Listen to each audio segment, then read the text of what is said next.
Hello বন্ধুরা, কেমন আছো তোমরা সবাই? আশা করছি সবাই ভালো আছো। বন্ধুরা, আজকে আমি বানাবো ভেজ মোমো আর সঙ্গে টমেটো চাটনি। মোমোর ভিতরে পুরোটা বানানোর জন্য এখানে নিয়ে নিয়েছি বাঁধাকপি কুচি, ক্যাপসিকাম কুচি, গাজর কুচি আর নিয়েছি আদা কুচি। তবে ক্যাপসিকামটা না নিলেও হয়, এটা তোমাদের ইচ্ছে।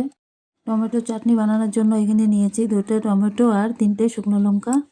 এবার মোমো বানানোর জন্য নিয়েছি 2 কাপ ময়দা।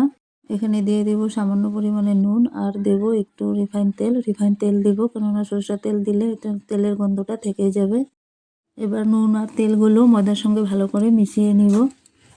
এবার একটু একটু করে জল দেব, জল দিয়ে ময়দাটাকে খুব ভালো করে মেখে নিব।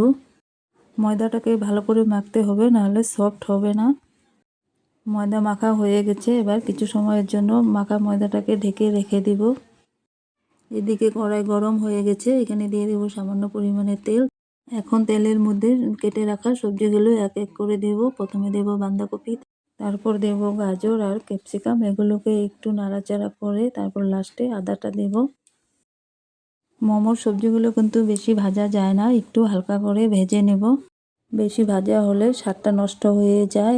সবজিগুলো জল শুকিয়ে গেছে, এখন এখানে পরিমাণ মতো নুন দিয়ে দেব। নুনটা আমি একদম লাস্টে দিয়েছি, কেননা আগে নুন দিলে সবজি থেকে জল ছাড়বে আর সবজিটা সিদ্ধ হয়ে যাবে। সবজিটাকে তো সিদ্ধ করা যাবে না, সবজিটা আধা কাঁচা থাকবে।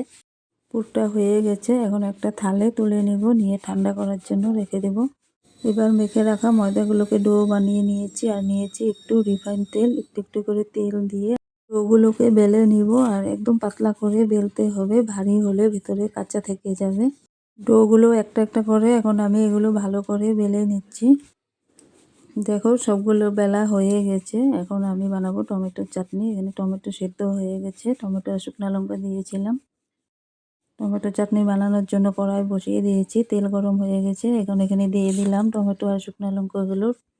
এই সিদ্ধ করা টমেটো আর শুকনো লঙ্কাগুলো ঠান্ডা করে মিক্সচারে পেস্ট করে নিলে ভালো হয়, তবে আমি মিক্সচারে পেস্ট করছি না।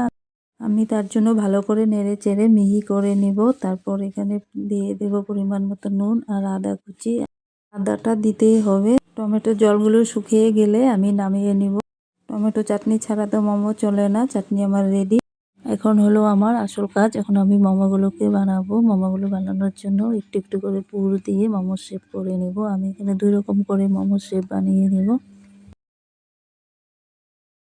দেখো তো বন্ধুরা কেমন হয়েছে মোমোগুলো, সবগুলো বানানো হয়ে গেছে। এখন এগুলো স্টিমে দিব। মোমোগুলো দেওয়ার আগে এখানে আমি একটু রিফাইন তেল মাখিয়ে নিয়েছি, নয়তো লেগে ধরবে। এখানে একটা প্যানের মধ্যে আমি গরম জল বসিয়েছিলাম, জল গরম হয়ে গেছে। এখন গরম জলের উপর মোমোগুলো বসিয়ে ঢেকে রেখে দিব প্রায় 10 থেকে 15 মিনিট। তারপর মোমোগুলোকে নামিয়ে নিব। মোমোগুলো সিদ্ধ হয়ে গেছে।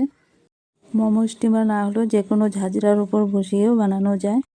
তো বন্ধুরা, কেমন লাগলো আমার এই ভেজ মোমো রেসিপিটা অবশ্যই কমেন্ট করে জানাবে। লাইক, শেয়ার আর সাবস্ক্রাইব অবশ্যই করবে বন্ধুরা। তো দেখা হবে আবার পরের ভিডিওতে।